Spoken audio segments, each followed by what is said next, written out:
Hello Internet, God is Truth, and I'm Nigel Winters, bringing you some scientific news from the last week and weeks before, and just cool science stuff. Don't you want to know science stuff? I love science. Let's do science.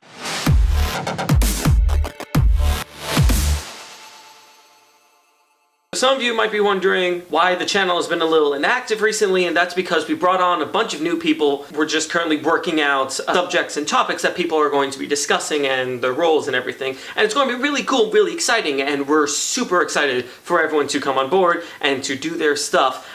But for now, sorry. But you wanted to hear about science, not news about the channel. So I'm going to give you science. There might be a ninth world. We might actually have 9 planets in the solar system. It's just Pluto is still not one of them. Astronomers Mike Brown and Konstantin Batygin from Caltech University have submitted a paper which details an argument for a new planet out in the Kuiper Belt. It'd be somewhere between 5 to 10 times the size of Earth, and it is really far away. And the reason why they think that this planet exists is because of the different orbits of the different Kuiper Belt objects. They're not where they should be if this planet didn't exist. Now, people have been saying that there are more planets beyond Neptune for years and years and years. That's how we got Pluto. But Mike Brown is the guy who kind of killed Pluto. He discovered a large body out beyond the orbit of Pluto, and thus he spearheaded the efforts for the reclassification of what constitutes a planet and what doesn't, thus killing Pluto. But his planet would be a planet. It would have cleared out the neighborhood that it orbits around. Its orbit is highly elliptical, but its average distance from the sun is 600 astronomical units. An astronomical unit is the average distance of the Earth from the sun. So 600 times that. But it is a highly elliptical orbit, which means that the closest that it would be getting to the sun would be about 200 astronomical units. Since it's so far out there, it's going to be really hard to see, especially because we know its orbit, but we don't know where it currently is in that orbit. Major observational efforts are now proceeding on 2 different continents to try and spot the planet. Brown and Batygin are very hopeful that they will find visual evidence for the planet. Until then, it's just a hypothesis, until we have more evidence for it. You might be thinking, isn't it a little weird to try and discover planets using a mathematical modeling method? But this is how Neptune was first originally discovered.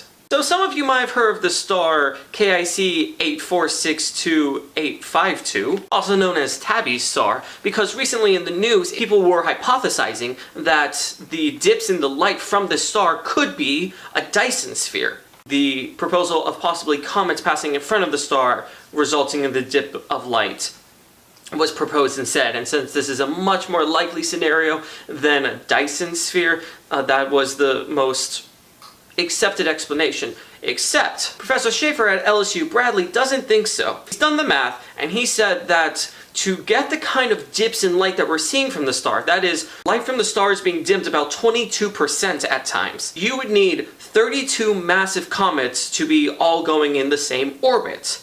Now, 32 of an object going in the same orbit, that's not too unlikely, except the comets would have to be 200 kilometers across. The largest comet in our solar system is the Halley-Bopp comet, which is only 60 kilometers across. And to have 32 of them is unlikely. And to see the regular kinds of dips that we've been seeing over the last 100 years that we've actually been observing this star, we would need over 600,000 comets all in the same orbit, all about 200 kilometers in size, to produce these regular dips. Suddenly, the comet hypothesis is not as likely anymore. Now, this isn't saying that it's aliens. There are tons of other explanations, but, you know, it's not comets.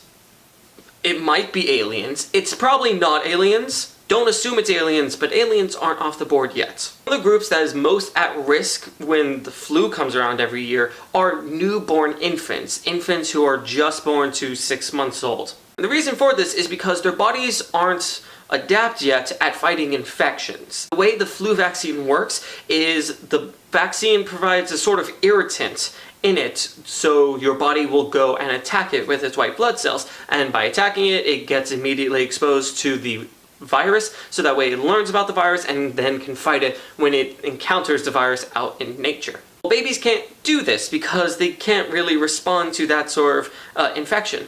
But using a substance found in mother's breast milk, scientists have developed a method which can stimulate the response of the immune system, thus possibly creating a flu vaccine which babies can use. We've tested it on mice and results seem promising, so possibly in the future everyone can get a flu vaccine. And anyway, those were some interesting and very fascinating scientific facts and pieces of news from the last week and previous weeks, and they're just generally interesting news articles, I thought, and I want to share it with you guys. I hope you found them interesting, and as always, remember, Ajay Guarajas.